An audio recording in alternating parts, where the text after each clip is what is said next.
बिस्मिल्लाहिर्रहमानिर्रहीम। अस्सलाम वालेकुम। Welcome to educational cycle. आज की जो हमारी वीडियो है उसमें हम दिस और इट का डिफरेंस देखेंगे।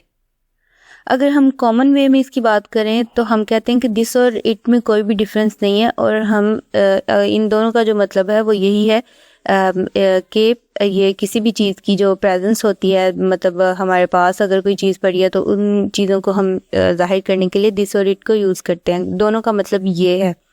लेकिन अगर हम ग्रामेटिकल पॉइंट ऑफ व्यू से देखें तो इन दोनों के दरमियान में डिफरेंस है और इन दोनों का यूज़ भी बिल्कुल एक दूसरे से ऑपोजिट है। तो ग्रामेटिकल पॉइंट ऑफ व्यू से दिस और इट बिल्कुल भी एक नहीं है और इनका यूज़ भी अलग है। लेकिन अगर हम कॉमन वे में देखें, एक आम तौर पर अगर हम देखें तो हम दिस और इट के कंपैरिजन को नहीं समझते और हम इसके बारे में ज़्यादा सर्च भी नहीं करते कि इसका क्या कंपैरिजन है, क्योंकि हम कहते हैं कि ये दोनों सेम ही है। लेकिन इसमें थोड़ा सा एक डिफरेंस है और आई होप कि आज जब मैं आपको समझाऊं तो आपको समझने में आसानी हो कि इसमें क्या डिफरेंस है। तो हम शुरू करते हैं कि दिस और इट में क्या डिफरेंस है। इनमें सिर्फ एक ही मेन डिफरेंस है, वो ये है कि जो हमारा दिस है, दिस को हम अगर कहें तो ये डिमॉन्स्ट्रेटिव प्रोनाउन है, मतलब ये किसी भी चीज़ को इंट्रोड्यूस करने के लिए हम यूज़ करते हैं। मतलब किसी भी चीज़ का हमने इंट्रोडक्शन देना है, चाहे वो हमारे पास कोई लिविंग, मतलब हमारे पास लिविंग थिंग्स हैं या नॉन लिविंग थिंग्स हैं। मतलब लिविंग थिंग्स वो होती हैं जैसे ह्यूमंस हैं, एनिमल्स हैं, मतलब कोई भी जानदार चीज़ें, चाहे उनका इंट्रो देना है, या हमने नॉन लिविंग थिंग्स जैसे चेयर है, टेबल है, पेन है, या मतलब ऑल दैट, इतनी ज़्यादा चीज़ें, उन सब का जो भी हमने इंट्रो देना होता है, उनके बारे में बताना होता है, उनके लिए हम इसका ही यूज़ करते हैं, दिस का यूज़ करते हैं। कभी भी वहाँ हम इट का यूज़ नहीं कर सकते। मतलब किसी भी चीज़ को इंट्रोड्यूस करवाने के लिए, उसका इंट्रो देने के लिए, इंट्रोडक्शन उसका देने के लिए हम हमेशा दिस का यूज़ करते हैं। ये एक डिमॉन्स्ट्रेटिव प्रोनाउन है, मतलब हम इसे किसी को इंट्रोड्यूस करवाने के लिए यूज़ करते हैं, किसी चीज़ का बताने के लिए यूज़ करते हैं। अगर हम एक एग्जाम्पल ले लेते हैं, जैसे this is my car, this is a pen, this is a table, this is a mouse, this is a mouse.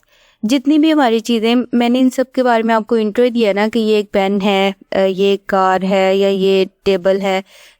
ये जितनी भी चीज़ों को हम इंट्रोड्यूस करवाते हैं, चाहे हम ये कहें this is my friend, this is my friend Sara, this is my mom, this is my father, इस तरह जितना भी हम किसी को भी इंट्रोड्यूस करवाएं, चाहे वो लिविंग थिंग्स हैं या नॉन लिविंग थिंग्स हैं, हमेशा हम दिस का ही यूज़ करते हैं। यहाँ हम कभी भी इट का यूज़ नहीं करते। और इसके बरक्स अगर हम बात करें इट का, तो इट जो है वो हमेशा प्रोनाउन को रिप्लेस करता है।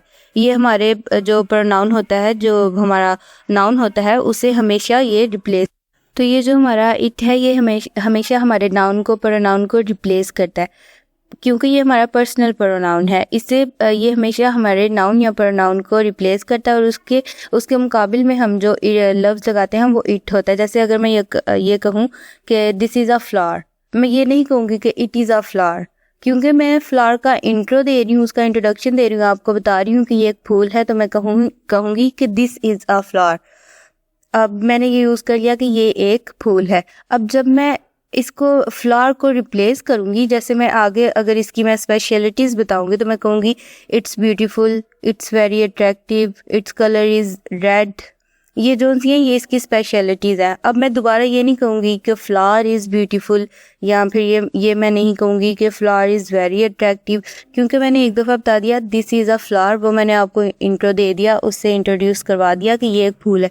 अब जो हमारा फ्लावर है वो हमारा नाउन है, हमारा प्रोनाउन है, तो मैं उसे रिप्लेस करने के लिए जो यूज़ करूँगी वो मेरा इट होगा। तो मैं इट जो है वो हमेशा प्रोनाउन को रिप्लेस करता है, और जो दिस है वो हमेशा किसी भी चीज़ का इंट्रोडक्शन देता है, किसी भी चीज़ को इंट्रोड्यूस करता है। तो इट और दिस के दरमियान में सिर्फ यही एक माइनर सा डिफरेंस है, जिसकी वजह से हम इन दोनों को अलग अलग यूज़ करते हैं। अगर आप यही अपने जहन में बिठा लें कि हमने जितनी भी चीज़ें हैं दुनिया में, चाहे लिविंग थिंग्स हैं या नॉन लिविंग थिंग्स हैं, जब भी हमने उनको इंट्रोड्यूस करवाना है, उनका इंट्रो देना है, तो हमने हमेशा दिस का यूज़ करना है। लेकिन जब हमारा प्रोनाउन रिप्लेस होता है, जब हम प्रोनाउन को रिप्लेस करते हैं या नाउन को रिप्लेस करते हैं, तो तब हम इट का यूज़ करते हैं, वहाँ हम दिस नहीं यूज़ करते। लेकिन जब हम किसी भी चीज़ को इंट्रोड्यूस करवाते हैं, किसी भी चीज़ के बारे में बताते हैं, तो वो वहाँ हम दिस का यूज़ करते हैं। तो ये इन दोनों में एक माइनर सा डिफरेंस था। आई होप कि आपको इसकी समझ आई होगी। Thank you so much.